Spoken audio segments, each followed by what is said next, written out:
welcome to River City Online. We are so excited that you guys are here today. We start a new series called Disrupted, and we're really looking forward to it. We think you are going to get a lot out of it. So make sure you guys, on whatever platform you're on, YouTube, Facebook, reallife.org, make sure you share this with everyone you know. Guys, we love you. We thank you for being here today, for tuning in with us. So grab your coffee, grab your kids, go jump on your couch, throw this on your TV, and prepare your hearts for worship.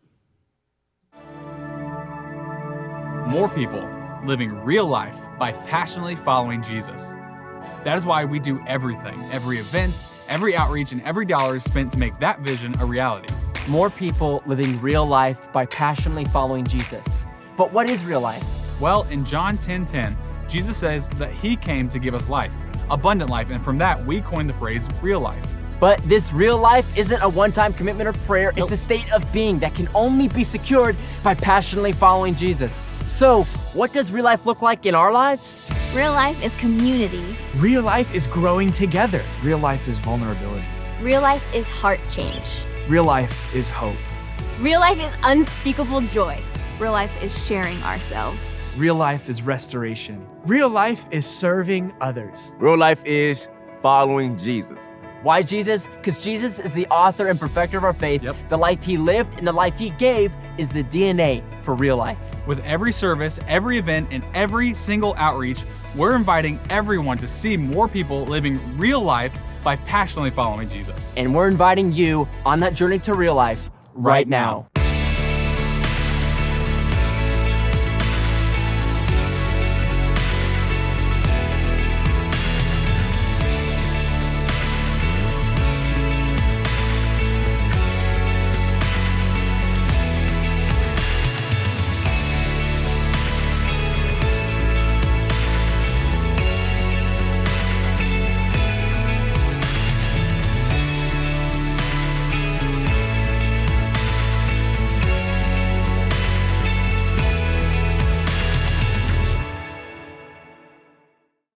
Well, good morning. Thank you for joining us. We're so glad that you're here. Let's go before the Lord together. God, you are so good. I pray that you would be glorified today, Jesus. Focus our hearts, God. Turn our hearts to you in our homes, in our families. We listen for you, Jesus.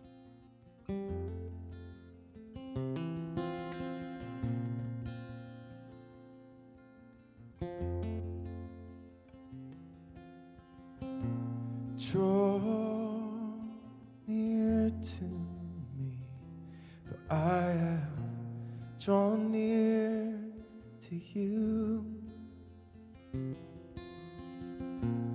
Pull on the strings of my heart, for I long to respond to you. Draw near to me, for I have drawn near to you. Pull on the strings of my heart, for I long to respond to you. We respond.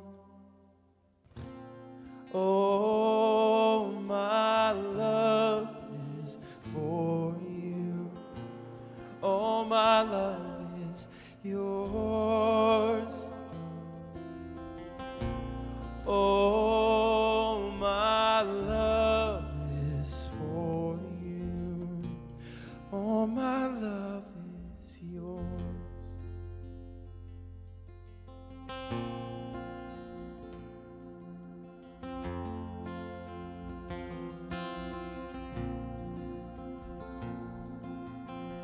Respond to you, God, as we draw near to you.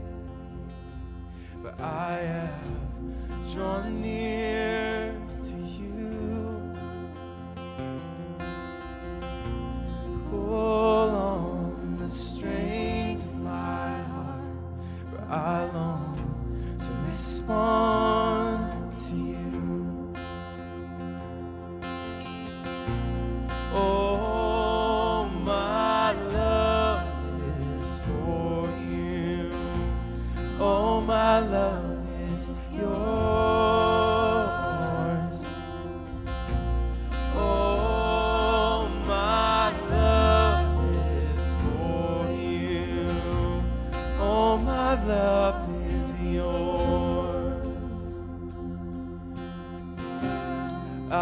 I've made a place for you here. So come on, come on.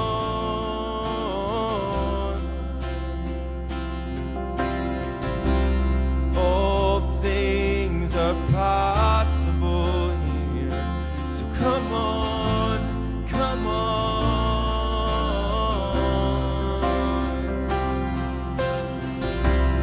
I've made a place for you here. So come on, come on.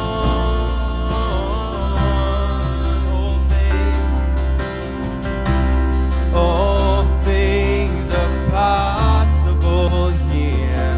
So come on, come on.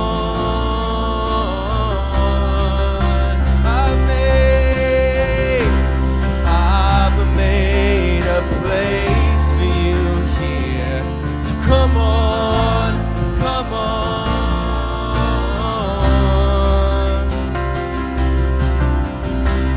All things are possible here. So come on, come on.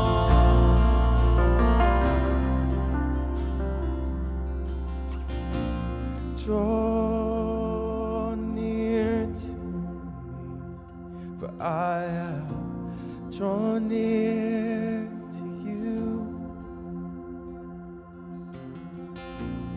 Pull on the strings of my heart, for I long to respond to you. We respond, Jesus.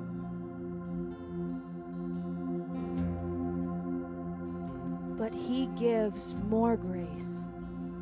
Therefore it says, God opposes the proud, but gives grace to the humble. Submit yourselves therefore to God. Resist the devil, and he will flee from you. Draw near to God, and he will draw near to you. Cleanse your hands, you sinners, and purify your hearts, you double-minded. Be wretched and mourn and weep. Let your laughter be turned to mourning and your joy to gloom. Humble yourselves before the Lord, and he will exalt you.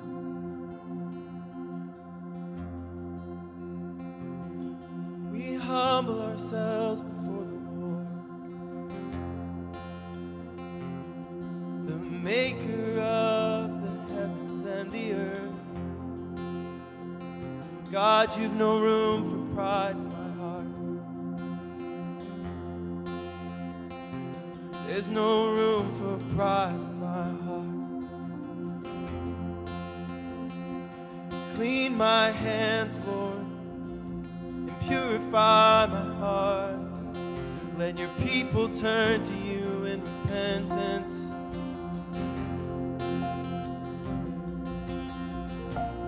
Oh, my love is for you.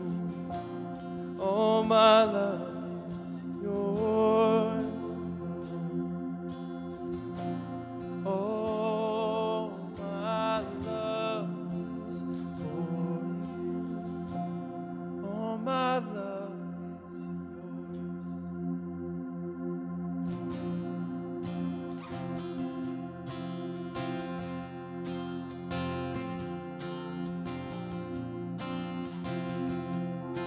Lord, that's our prayer. That you would show us who you are, God. Would you humble our hearts, Father?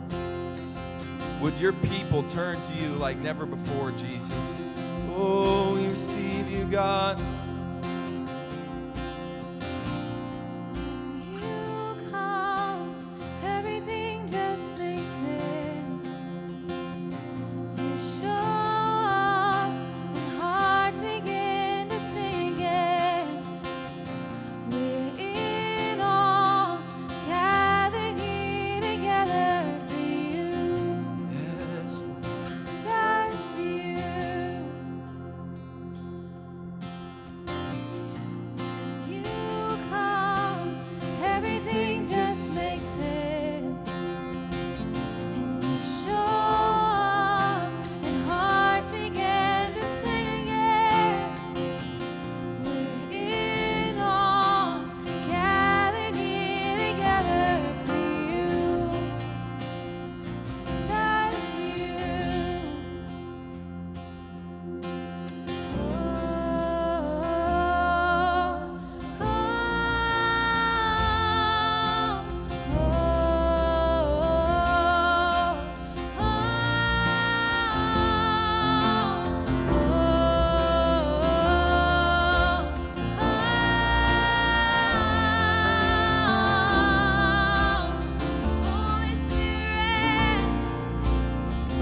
welcome him.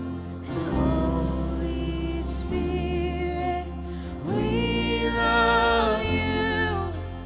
All your ways are perfect. Holy Spirit, we honor you in this place. Have your way, God.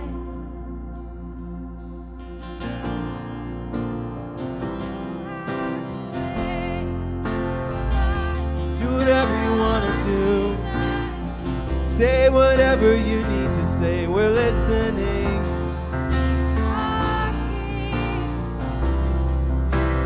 Breaking all the boxes with love.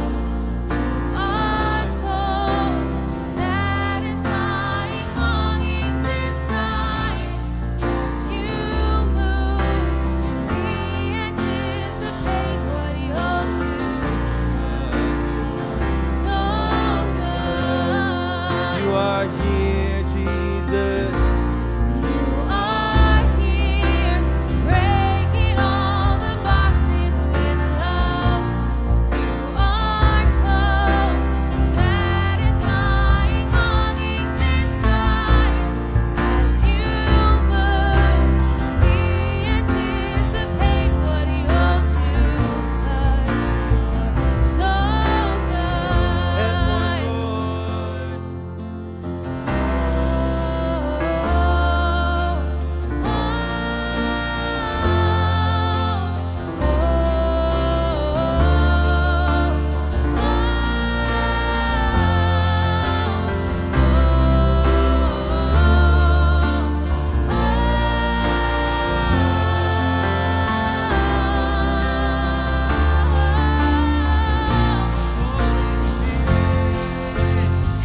Holy Spirit, we love you. All your ways are perfect. Holy Spirit, we honor you in this place. Have your way, God. Holy Spirit, we love you. All your ways are perfect. Holy Spirit, we honor you in this place. Have your way, God.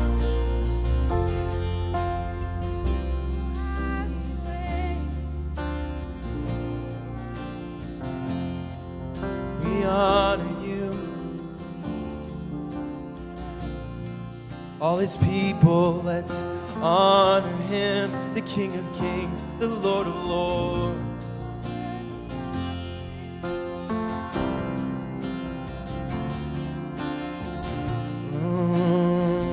Be honored and glorified.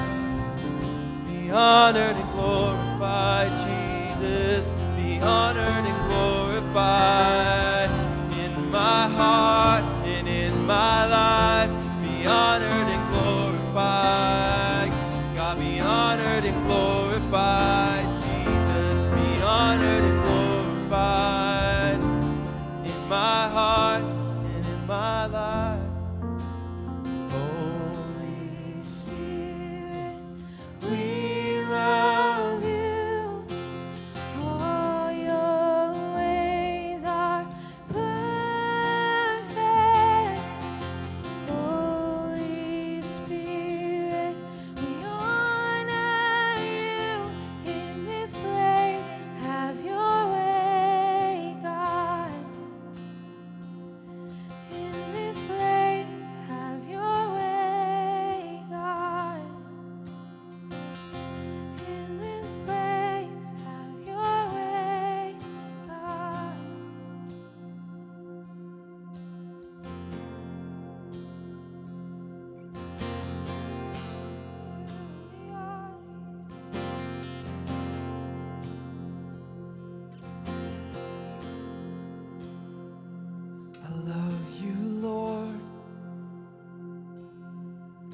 Oh, your mercy never fails me.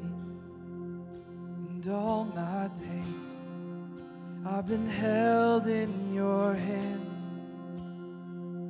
From the moment that I wake up until I lay my head, oh, I will sing of the goodness of God. 'Cause all my life you have been faithful. And all my life you have been so, so good.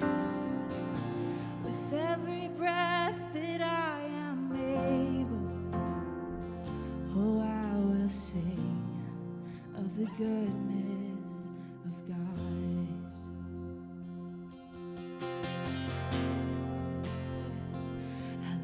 Your voice, you have led me through the fire, and in darkness night, you are close like no other. I've known you as a father, I've known you as a friend, and I have lived in the goodness. Declare this. 'Cause all my life you have been faithful. And all my life you have been so, so good. With every breath that I am able, oh, I will sing of the goodness of God.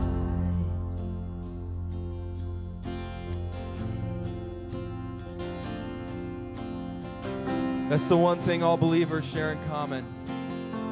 No matter what we've been through, no matter what our story is, we can all declare with utter assurance that our God has been good. He is good, and He will remain good forever. Jesus, we thank you.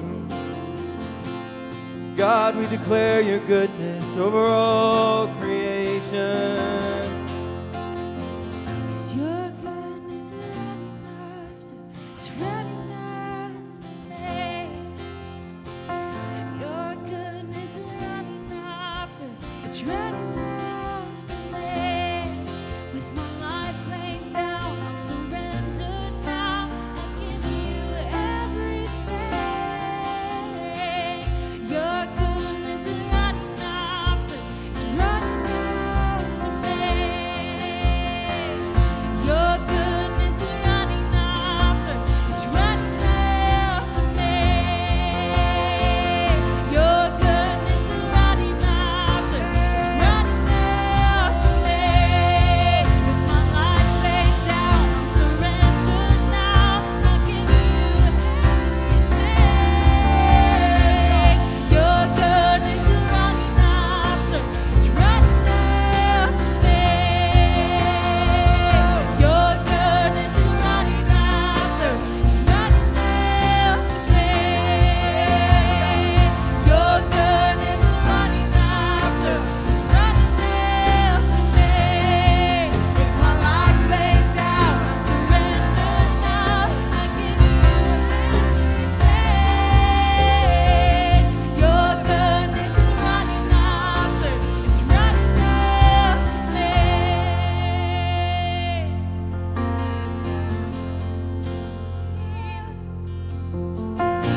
'Cause all my life you have been faithful.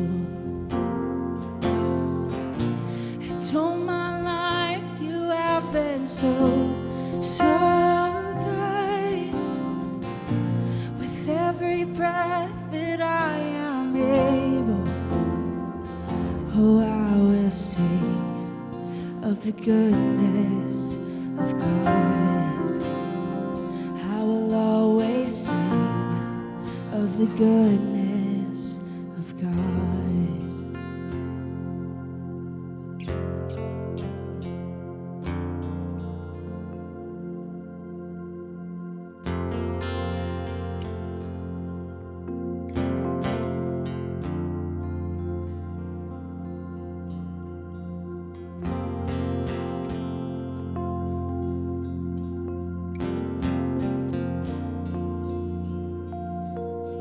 Just remember right now the goodness and faithfulness of the Lord.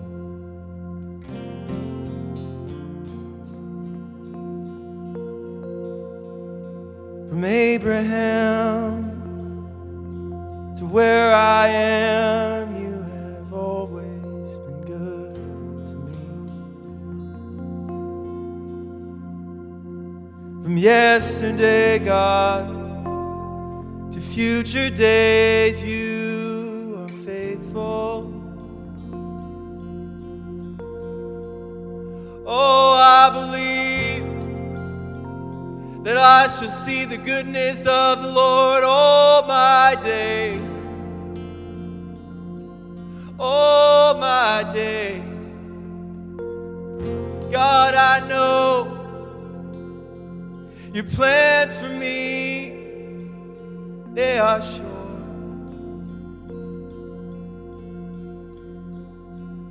It's from Abraham to where I am,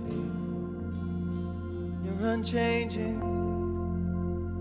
From yesterday to future days, your plans, they are sure.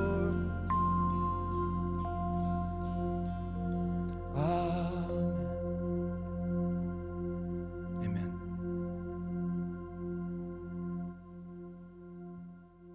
I am so excited about telling this story. It's unfolding as we speak right now. And let me just start from the beginning. About 2 weeks ago, Rachel Lazaro, who takes care of like Facebook and the web stuff, she got a call from a young man named Oscar. And Oscar said, hey, I'm really interested in being baptized. I'm only 18, straight out of high school in the military, and just enjoying it, but it has taken a toll on myself. I lost relationships with family and friends and loved ones, and I decided to sit down one day and say, you know what, it's time. I gotta give my life to God. I gotta give myself up. So I got on the phone with Oscar, and he and I began to talk, and he shared with me that he had really wanting to know more about how he can get closer to God. I went in and I basically just talked to him, and I said, I want to give my life to Jesus. So right there in the office with all the staff around and everything else, he accepted Jesus into his heart. We clapped and applauded, and tears flowed from the eyes, and it was awesome. Fast forward to today, I connect Oscar with a good young man that we have as an intern right now for our group's ministry named Mark Soto. Now, Mark and Oscar began to do some work at the Real Life Christian Assistance this morning. You know, there was like a peace about him. I can tell that, you know, we could definitely walk with Christ together, and that would be a great experience. I was raised Catholic, so I was baptized at a young age, like normal, you know. But I've never been baptized in our church or as a believer. As I'm talking to Oscar and Mark about being baptized, Mark realizes that, hey, Jim, I have not been baptized myself. And so then I say, Mark, you can't baptize Oscar until you're actually been baptized. Then Mark called me and said, hey babe, I'm gonna get baptized today. And I kind of, you know, was shocked about it. Well, what about me? I wanna be there, I wanna watch you. And he said, well, how about you get baptized too? And so right away it was like, okay, let's go, let's do it. Yeah. I mean, it's his fault, you know. I am so stoked. God is good, y'all. Something that started off as one person giving his life to Christ turned into a few of us, and I think that again, it's the example of the Lord that shows it's bigger than what we expect, always. Well, hey everyone, wasn't that video amazing? I mean, my gosh, that's what this faith is all about, people getting baptized, even in this time, people finding Jesus, and that's what we're all about. More people living real life by passionately following Jesus. So I just want to say, if maybe you have given your heart to the Lord recently, maybe over the last number of weeks, and you want to be baptized, you can be. We're doing it out at individuals' pools, so not a lot of people, less than 10 people, but if you'd like to be baptized, you can text the number on our screen, text baptism to the number on our screen, and we will contact you and we will arrange it. You can have, you know, your family there, and they can get some video, because baptism is the public confession of our faith. That's what it is. And so even though we can't do it in front of lots of people right now, you can take that video, you can put it on Facebook or on Instagram, and you can say to your friends and family, I'm a follower of Jesus. And that's what the baptism is all about, just professing our faith in Christ. So I think that was awesome. I love that video, and I want to encourage you. If you haven't been baptized, why don't you take advantage of that? How's everybody doing? You guys still doing okay? I know, I feel like I'm going a little stir crazy. What have you been doing in this time? Because we're continuing our work. You know, we're doing our stuff, but there is a lot more time at home, right? You can do the work you can do from home, do a couple little things, and then that's about it. You can't go anywhere, you can't go out. So what have you been doing with your extra time? I have been actually recording an audiobook. Our book, which comes out on May 19th, A Pilgrim's Guide to the Spirit-Filled Life, I'm doing an audiobook of it. And so I've been taking advantage of this time to try to get that. Actually, our publishing date was pushed back because of the pandemic. And so that extra time is actually helping me get this audiobook done. So that's really, really cool. If you're interested in a copy of the book, you can get one through a pre-release copy from us at reachingforreallife.org. So that's what I've been doing. But what have you been kind of doing to stay sane in the midst of all this stuff? I read about some people who are doing some interesting things. This is a picture I want you to take a look at. Check this out. Okay, now you're like, oh, what's the big deal? Stop with the toilet paper. That's not actually toilet paper. Those are cakes. This is a bakery in Finland that was struggling. All their orders had canceled, and so somebody came up with the idea, let's make cakes that look like a toilet paper roll. The first 5 cakes sold within an hour. And it has become a social media hit. The bakery now has hundreds of orders. Its owner, Sean Lampinen, has even been able to hire 2 extra people to their 9-member team. It's a game changer, and the owner's like, I'm so happy that my employees were able to stay employed. What a cool thing to do. Now, the cakes are made out of, it's a toilet paper roll cake. It's made out of oat batter, passion fruit mousse, and it's covered with a white fondant. I told the team earlier, I think they were wise to stay away from the chocolate drizzle, because I just think on toilet paper that might, well, anyway, that's for the kids out there, and Pastor Sean can be junior high when he needs to as well. They're not the only ones who are staying busy. Take a look at this. You're like, ooh, that really doesn't look good. That is from Hanoi, Vietnam, and this is a restaurant whose motto is, you got to eat it to beat it. And they're trying to boost sales by making a green coronavirus-themed burgers. What they did on that is green tea-stained buns that they made. Dozens of them, and they're complete with little crowns made of dough to resemble microscopic images of the virus. They are selling about 50 per day. They are also able to keep going. I love that. I love that kind of ingenuity. That's what you call, when life hands you lemons, you make lemonade. And I love that they're doing that. We're trying to do that here in our own way. We have seen God do some crazy stuff with real-life Christian assistance. Our goal is to love and serve our community, and we have seen that ministry multiply by, 100%, 1,000% really, as far as the number of people we're serving, the ministry we're able to have. We're able to pray with people. We're able to share the love of Jesus, and that's such a cool opportunity. And we're doing that all over the place, but that's just been one of those areas where, our call is to love and serve people in His name. This season has created an opportunity, and so we're doing that. I just want to say, a number of you have continued to support, and a number of you have even given extra and financially support our ministry so we can do real-life Christian assistance, so we can continue to serve our students through our Next Gen ministry, so we can continue to do this. I want to thank you for that. I want to thank you for that. God is meeting our needs. And I know a lot of people are hurting right now and they're not able to support. And I understand that. But for those of you who are continuing to do that, I want to thank you. And I just want to pray that the Lord multiplies our resources, because He really can care for us through this time. It's going to be a really, really interesting thing when we get back together and we tell our stories of how God met our needs through this whole time.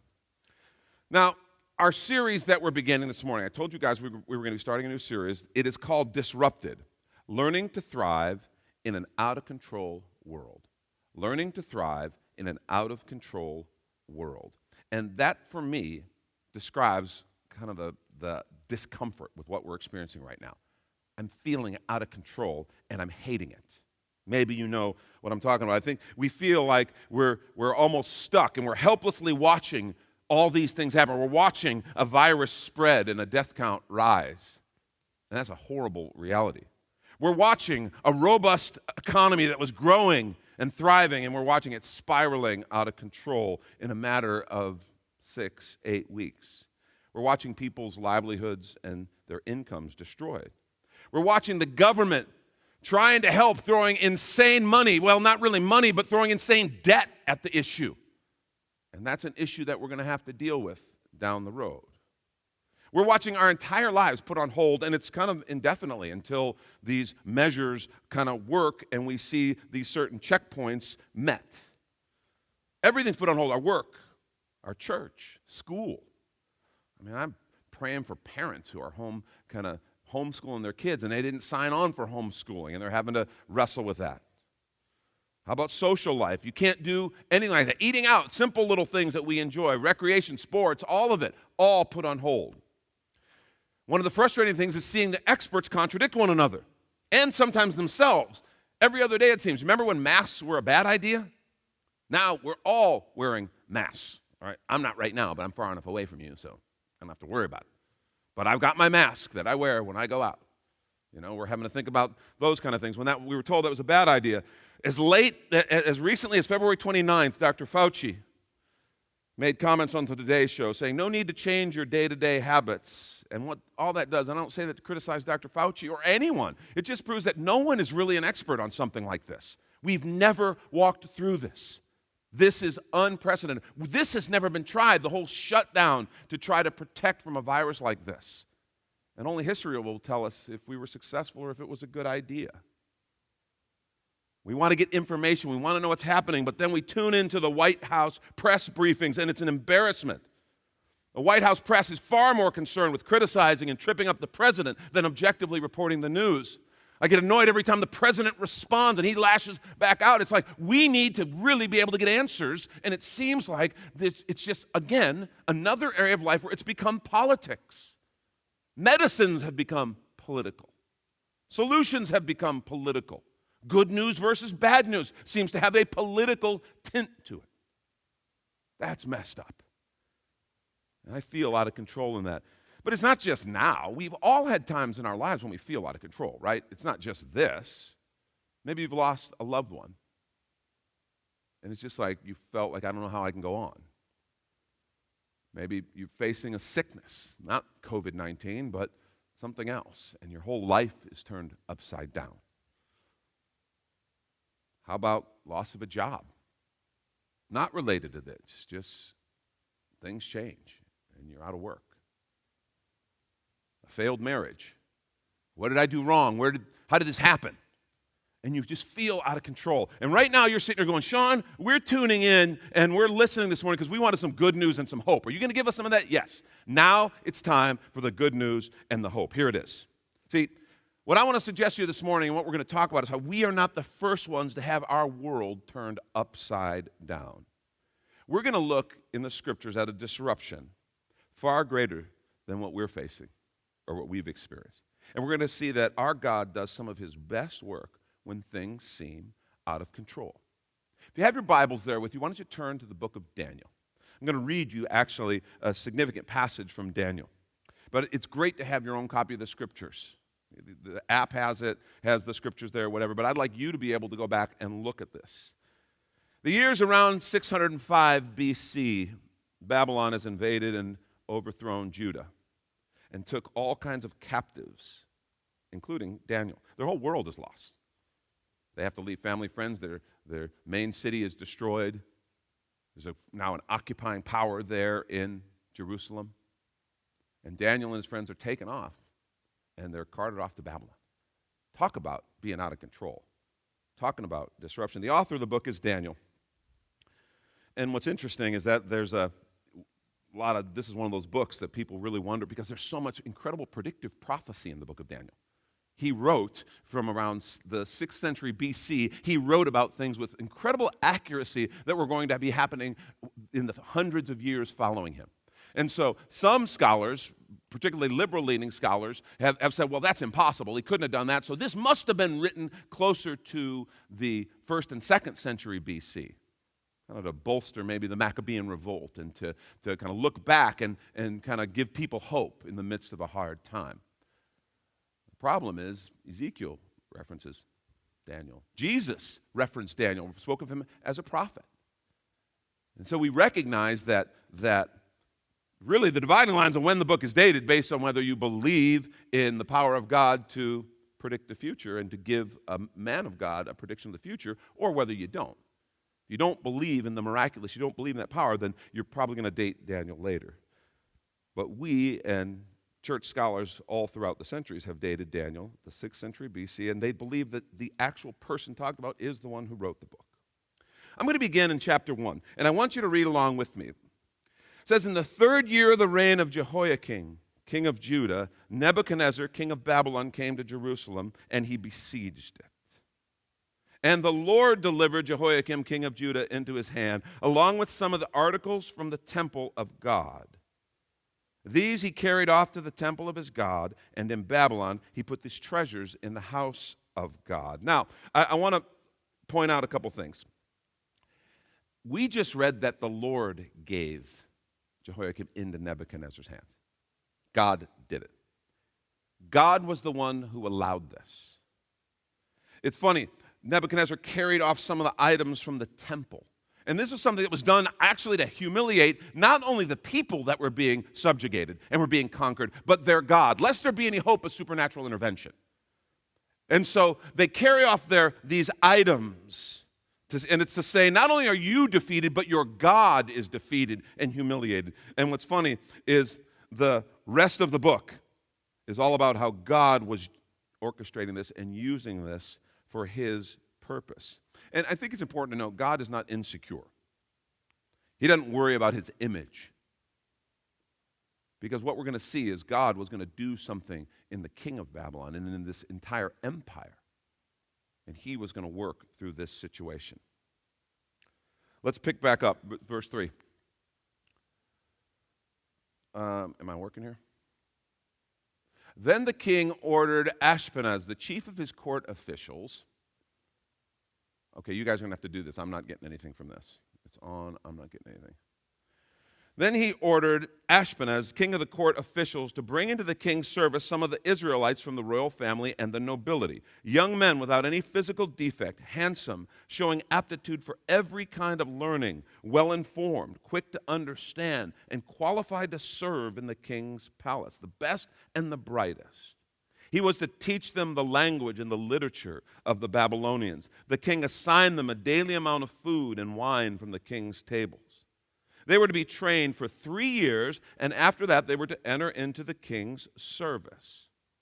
Among those who were chosen were some from Judah. And then they give us these names. One's going to seem real familiar, the other's not so much. Daniel, Hananiah, Mishael, and Azariah. The chief official gave them new names. To Daniel, the name Belteshazzar. To Hananiah, Shadrach. To Mishael, Meshach. And to Azariah, Abednego. So they had Hebrew names and they had their new Babylonian names. It's interesting. Daniel, one of the signs of his authorship of the book was that his name, he always used his name. He came to know these other 3 Hebrews as Shadrach, Meshach, and Abednego. And when we see them later in the book, we're going to see he uses their names. And what's interesting, this is verse 8, and I want you to see this. Am I going to be able to use this here? But Daniel resolved not to defile himself with the royal food and wine. This is an absolute turning point. I want you to make note of verse 8. He resolved not to defile himself with the royal food and wine, but he asked the chief official for permission not to defile himself this way. He wanted to keep the ceremonial practices of his people, and he didn't want to eat food that was ceremonially unclean. Now, God had caused the official to show favor and compassion to Daniel. But the official told Daniel, I'm afraid of my lord the king, who's assigned your food and drink. Why should he see you looking worse than the other young men your age? The king would then have my head because of you. Daniel then said to the guard whom the chief official had appointed over Daniel, Hananiah, Mishael, and Azariah, please test your servants. So he puts this test. This is his confidence. He says, please, test your servants for 10 days. Give us nothing but vegetables to eat and water to drink. Then compare our appearance with that of the young men who eat the royal food, and treat your servants in accordance with what you see. So he agreed to this, and he tested them for 10 days. So they're on this diet of just vegetables and water.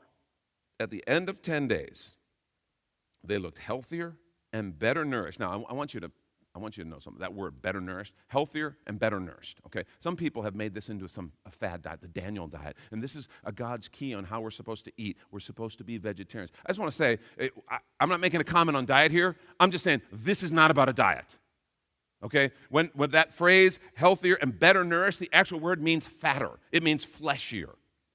They gained weight on this diet. Okay, so this was not some great health diet. This was simply God did something unique.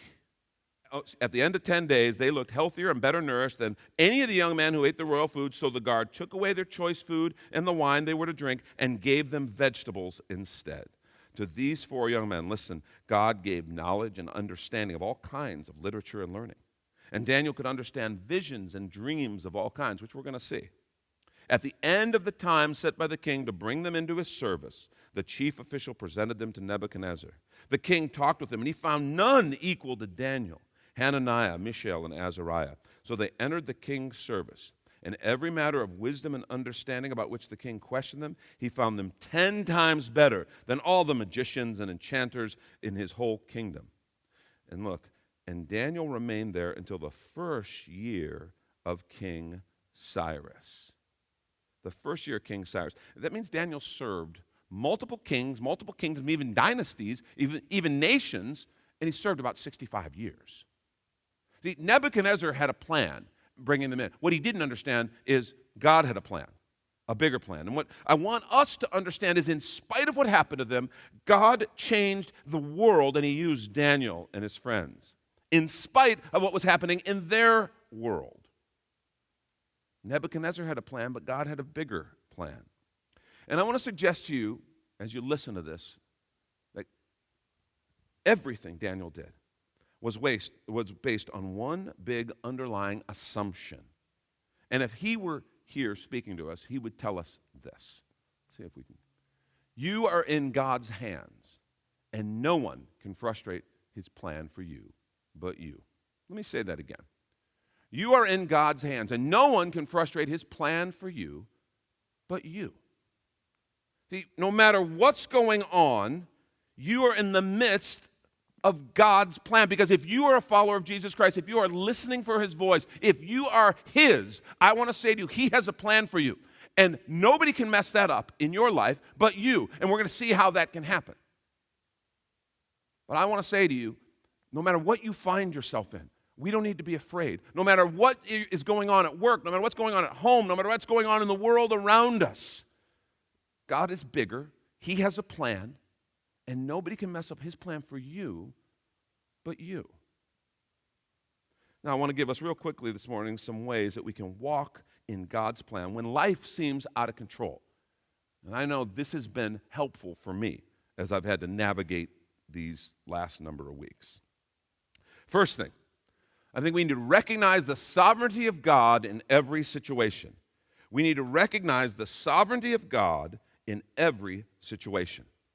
See, Daniel recognized that while Nebuchadnezzar was king of Babylon, God was the King of Kings and the Lord of Lords. And it changed how he approached this time. See, recognizing the sovereignty of God is something that I think we really need to get a handle on. We talk about it theologically, but I'm not talking about theology here. I'm talking about something much bigger. The reality that while there are all kinds of forces at work in the world, God is on the throne, he is good, and he is sovereign. Listen to this prayer that David prayed after receiving offerings for building the temple. This is 1 Chronicles 29, 11 through 12. Yours, Lord, is the greatness and the power and the glory and the majesty and the splendor. For everything in heaven and earth is yours. Yours, Lord, is the kingdom. You are exalted as head over all. Wealth and honor come from you. You are ruler of all things. In your hands are strength and power to exalt and give strength to all. See, that was the framework of this man of God, the man after God's own heart. Look how Job said it, Job 42:2. He said, I know that you can do all things. No purpose of yours can be thwarted. Do you believe that? Do you believe that no purpose of God's can be thwarted? I believe you can do all things. No purpose of yours can be thwarted. Listen how Solomon wrote it, Proverbs 19:21. Many are the plans of a person's heart, but it is the Lord's purpose that prevails. It is the Lord's purpose that prevails. How does the reality of that, if you come to actually center on that and say, yes, I believe it, how does that change my view of my situation? Whether it's right now, whether it's 6 months from now, 6 years from now. When I understand that God is on the throne, He is exalted. And as much as the President of the United States has a lot of power, he is not the ultimate power. As much as the Congress has a lot of power, they're not the ultimate power. As much as other international powers have a lot of power, the economy, education, media, whatever you want to think of, as much power as they may have, they are not the ultimate power.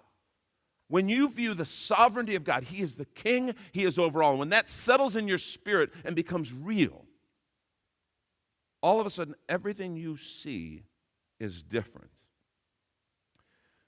See, what happens is I recognize I wouldn't be here right now if God didn't allow it. I'm not saying God caused it, okay? I don't believe God caused it. But we wouldn't be here if God didn't allow it. There's all kinds of situations in my life that I wouldn't have chosen. But I recognize that God allowed me to be there, and He was with me there, and He spoke to me there. He taught me things there that I couldn't have learned any other place. I wouldn't be here if God didn't allow it.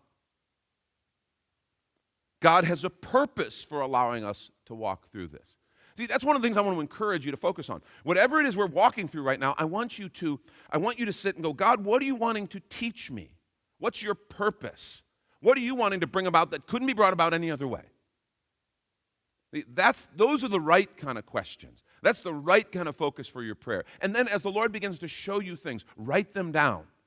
What are we supposed to learn through this time? I'm learning things about what we do as a church, as a ministry, as a mission, how we interact with our community.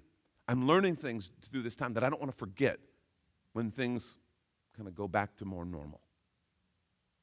So God, what's your purpose through here? How about God has an absolute plan for you and me in this, and it is good. It is good. God has something He wants to do in us and accomplish through us in this time, and it's a good thing. Are you opening your eyes and looking for the goodness of God? We sang that song. It's beautiful. Is it true or not? Because God has something good that He wants to accomplish in you and through you in this time. And if all we do is sit and lament what's going wrong, how I'm out of control, how I can't see what's going to happen, I'm going to miss it. Romans 8, verse 28. Remember this passage? And we know that in all things God works for the good of those who love Him. All things. In all things He works for the good of those who love Him, who've been called according to His purpose. See, the truth is, you're in God's hands, and no one can frustrate His plan for you but you. That begins by understanding He is sovereign in every situation.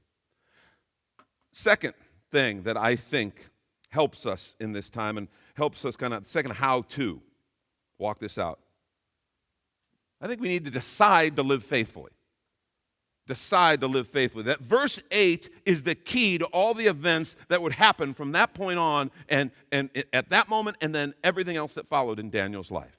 He decided not to defile himself. He decided to live faithfully. In spite of the fact that a foreign king had overrun Jerusalem and had overrun his people and had taken him captive, and he was there in exile for the rest of his life. In spite of that, Daniel saw the world, saw that God is sovereign, He's still king, and I'm going to determine to serve Him, and I'm going to determine to serve Him faithfully, no matter what. 1 Corinthians 4, 2 through 5, look what it says. Now it is required that those who've been given a trust must prove faithful. I care very little if I'm judged by you or by a human court. Listen to that. We're so worried about what people think. We're so worried about what the experts say. But Paul's saying, I care very little if I'm judged by you or by any human court. Indeed, I do not even judge myself. That's interesting. My conscience is clear, but that does not make me innocent. It is the Lord who judges me. Therefore, judge nothing before the appointed time. Wait until the Lord comes. He will bring to light what is hidden in darkness and will expose the motives of the heart. At that time, each will receive their praise from God. You see, deciding to live faithfully recognizes that, we serve him and him first. Ultimately, we serve him and him alone. We serve lots of other people and different purposes in the context of serving him. But at the end of the day, it is him who we serve. He is the one on the throne. He is the Lord of our life, and he is who we follow. And so I decide to live faithfully. And here's something, you may want to jot this down on the margin. The key to being fruitful is first being faithful. We want to be fruitful in life. We want to produce. We want to see great things happen through our life. Let me give you a hint from Daniel. The key to being fruitful is to first be faithful. Having the visions and dreams for the future, that's awesome. But right now, if you can't be faithful, this is the parable of the talents. If you can't be faithful in little, God's never going to be able to entrust you with a lot. And so the key to being fruitful is first being faithful. And that's what Daniel modeled in the simplest little thing of saying, I don't want to defile myself with the king's food.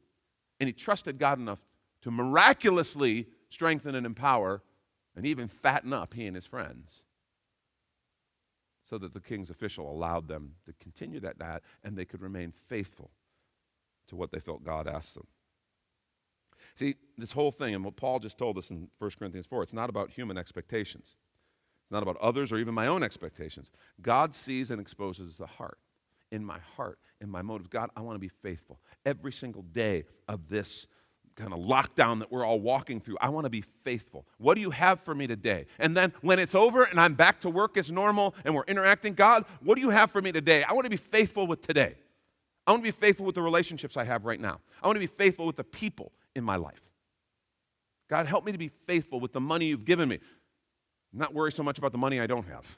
That's the beauty of money you don't have. You don't have to worry about it. You're not responsible for it. Be faithful with the money you do have. Be faithful with the opportunities you do have. Right now, there's not a lot I can do. I don't have to worry about what I can't do. Be faithful with the things I can do. See, that's the key. The key of a faithful heart is set on pleasing God. That's what Paul said. He says, I'm dancing for an audience of one.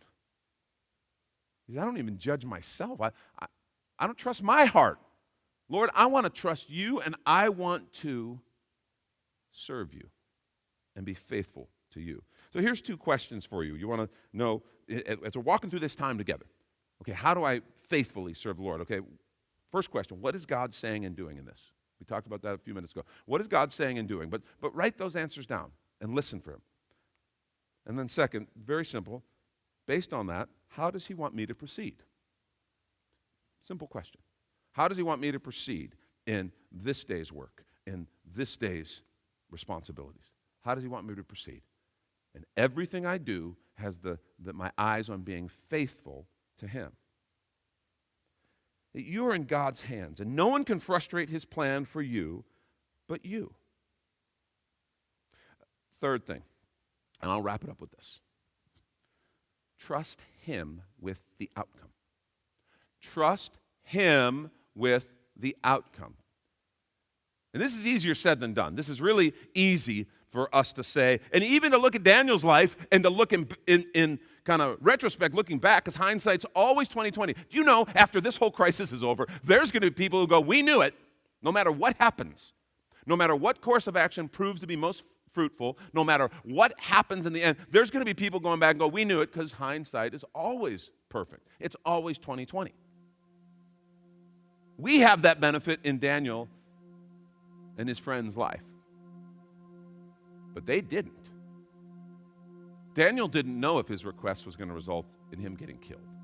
And we're going to see as we walk through the history section, the first 6 chapters of Daniel, we're going to see that all kinds of things happened that they didn't know at the time of the obedience. They didn't know what the outcome was going to be.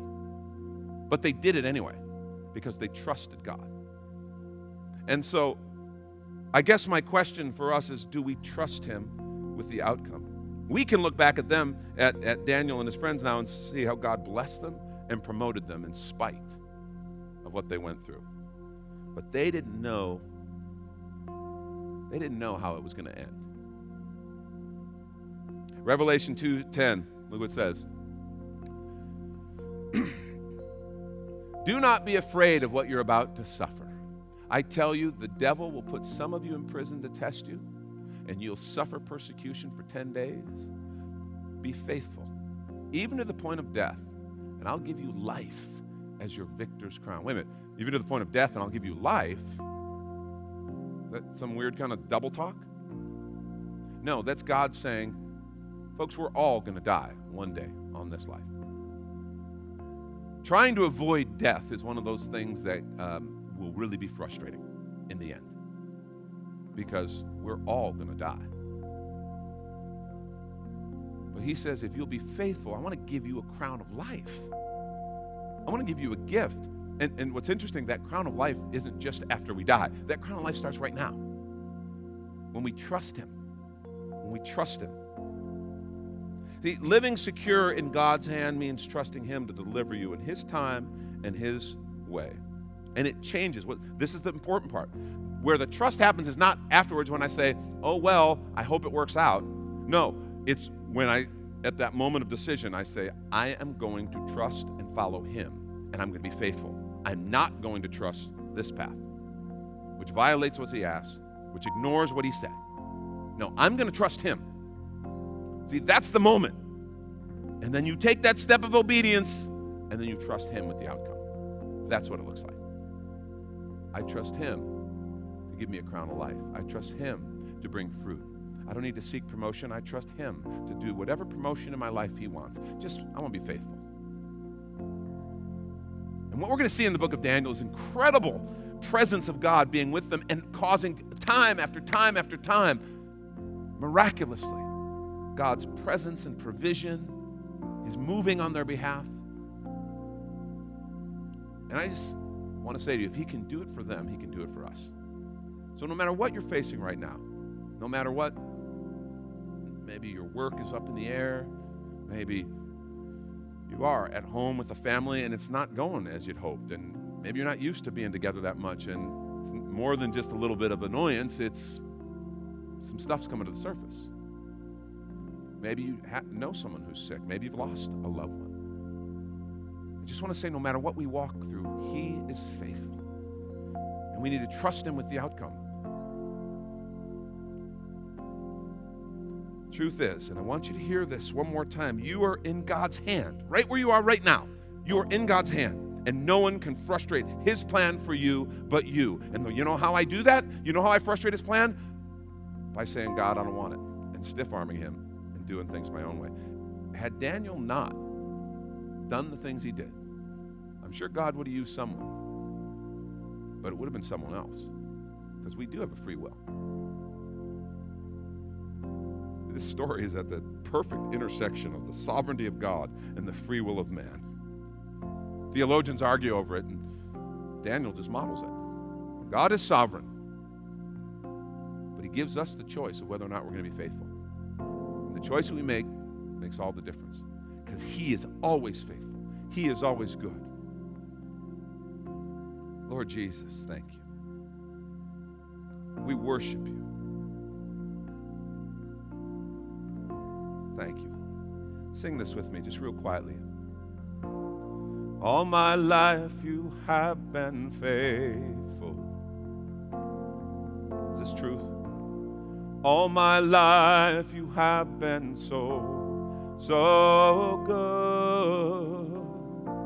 With every breath that I am able, I will sing of the goodness of God.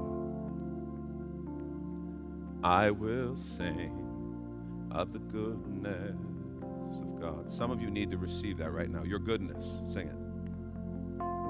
Your goodness is running after, it's running after me. Do you trust that?